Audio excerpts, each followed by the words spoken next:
All right. Okay, so we talked about last week, what is the most successful species on planet Earth? The human being, and we're also the most destructive force on this planet Earth. True? Okay. We have the ability of free reign, and that is amazing because it just means we have freedom.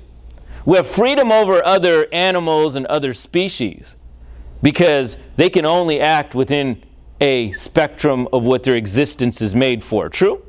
Lion can only be a lion, right? Okay?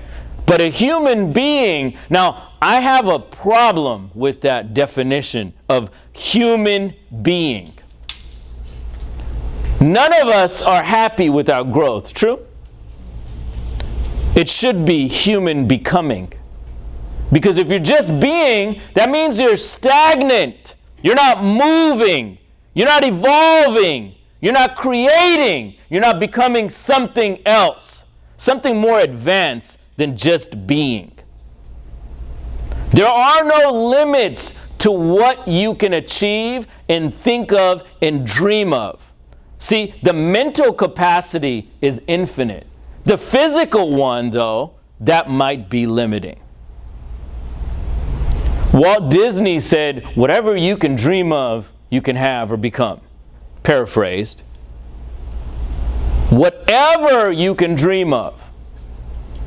Now, some people in the audience even, and depending on where your mood is, or what happened last night, or the latest argument you had, or the latest piece of news you saw, you might not believe that.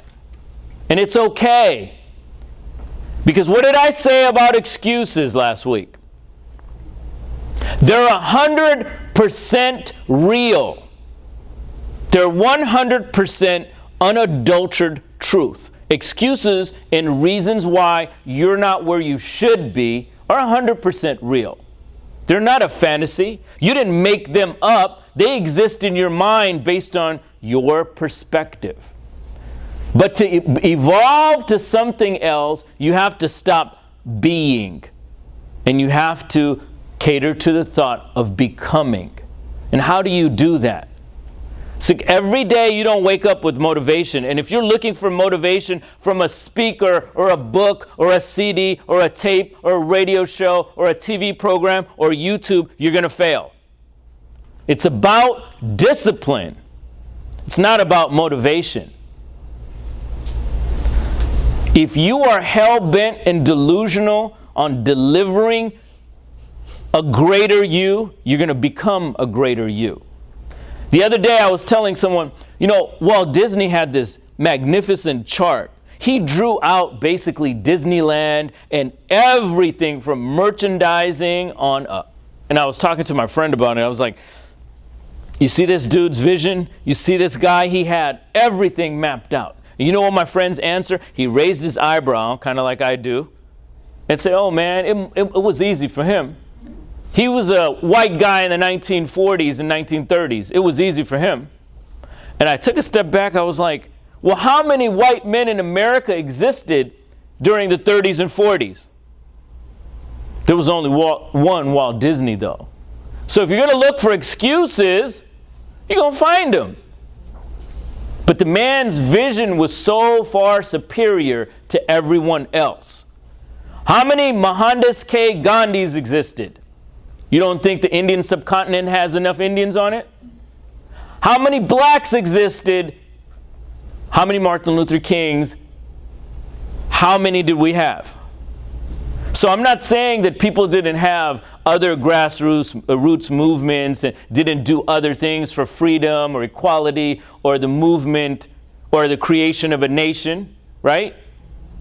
But think about it. If you find out reasons why and you look at, oh, you know what, I don't have this. Stop looking backwards, ladies and gentlemen. Stop looking hundreds of years in the past and going, I don't have this, I don't have that. Because you're going to find all the reasons and they're going to be 100% correct as to why you can't achieve, why you don't have. I wasn't made a particular color. I wasn't made a particular sex. All those things you cannot change. But what you can change is the way you become instead of being.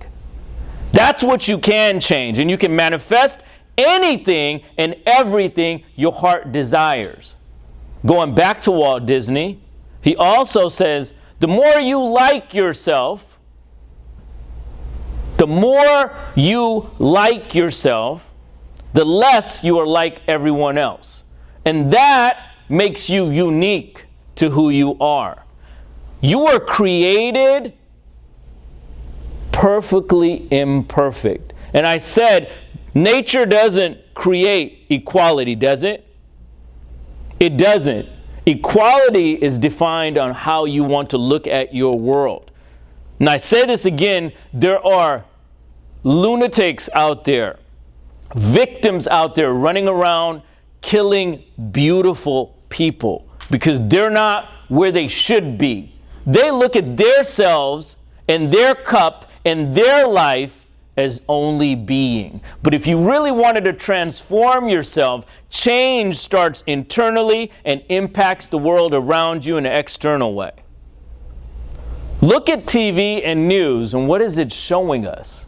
It's showing us people are so deranged and weak and sick out there that will go out there and harm other people. I wish they would take in a little bit of time in solitude and looked at their lives and said, I'm not damaged, I'm not deranged, I'm not crazy. I'm going to fix myself. Or the people around them cared enough to go ahead and impact change in those people's lives or gave them help. And sometimes we all have crazy feelings, right? We all have feelings that we harbor. We all have damage. We're no different from anyone else. But take action into becoming a greater you. So human being, don't be just satisfied with being. Become something and evolve yourself. It's the people that you're around. It's the things that you put in your mind. It is your health. It is your perspective. Stop being a victim and become greater. So, are we ready? Yes. Yes, we are. Are we prepared? Yes. You cannot be prepared unless you're willing to take action on that preparation. There's too many people out there with written goals, but they don't practice action. Action, action, action. So lastly, are we unlimited? Yes. You cannot be unlimited unless you embrace the fact that you weren't put on planet Earth just to be. You are not being. You have to evolve. You have to look at your past, your childhood, and say, I want to evolve. I want to grow older and wiser. I want to become. I want to let all the baggage that I have in the rear view behind so I can become greater than. That is really the unlimited spirit. So are you unlimited? Yes. All right, let's go out there and make it sting. Go get it.